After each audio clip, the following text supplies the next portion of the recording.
All right, guys, we're going to do a little bit of a switch here in magazines. This is the December 1989 edition of Ironman Magazine.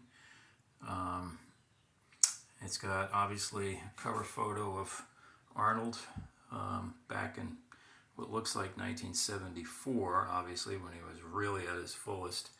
And then there's an article in here about Arnold's celebrating 20 years in America.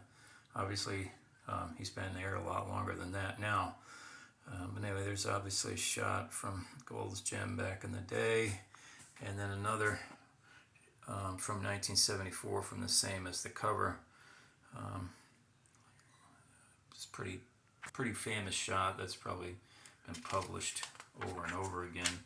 Same thing here from what they called that muscle rock, and that's a pretty good shot right here.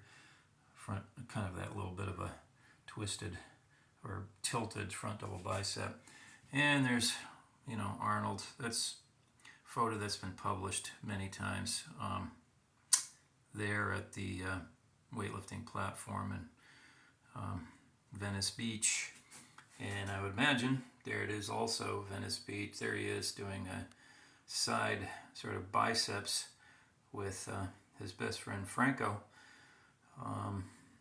and you can obviously see the height difference between the two. I commented on a video about somebody recently posted a video about the quote controversy about Arnold's height, that he wasn't actually 6'2", but he looks 6'2" to me right there. All right, and then this is obviously a pretty famous photo from Pumping Iron on somebody's chopper. And this is during the filming of Pumping Iron, obviously. One of Arnold's famous grimaces. Look at those frickin' biceps. And then this has been published many times too. Good photo from the original Gold's Gym back in the day. Arnold doing preacher curls with those pretty massive biceps. And let's see what else. Oh yes, here we go. Cable crossovers, Gold's Gym. Those pecs were pretty insane, even by today's standards. There's really no weaknesses in Arnold's pecs. Sure, he had weaknesses elsewhere, but not there. Or his biceps for that matter. And some kind of cable seated lateral raise for the deltoids, which were his weakness originally, but and the calves, but he of course brought that all up. And then there's an awesome article in here, the Black Prince, Robbie Robinson. What do they call this? The Robbie Robinson 21-inch guns salute.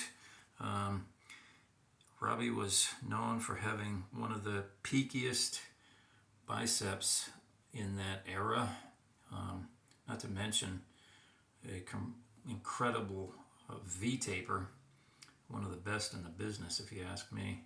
And he was ripped to shreds anytime he did a guest posing or appeared on stage at a contest.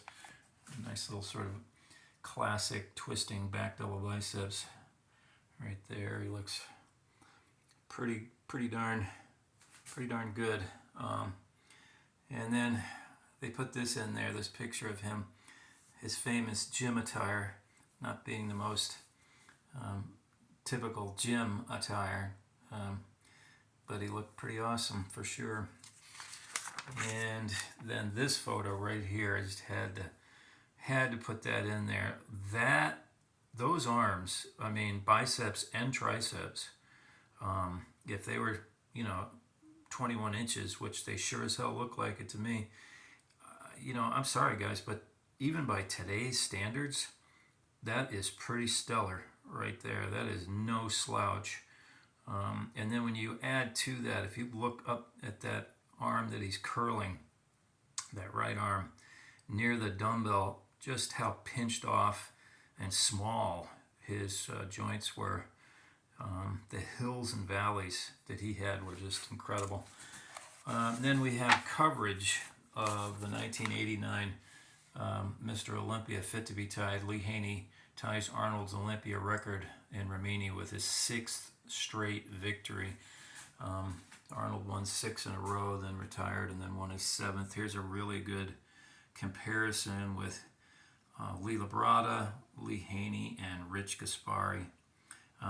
But, you know, I mean, guys, you know, there's nobody, back in the day, there's nobody that could touch Lee Haney's his front lat spread.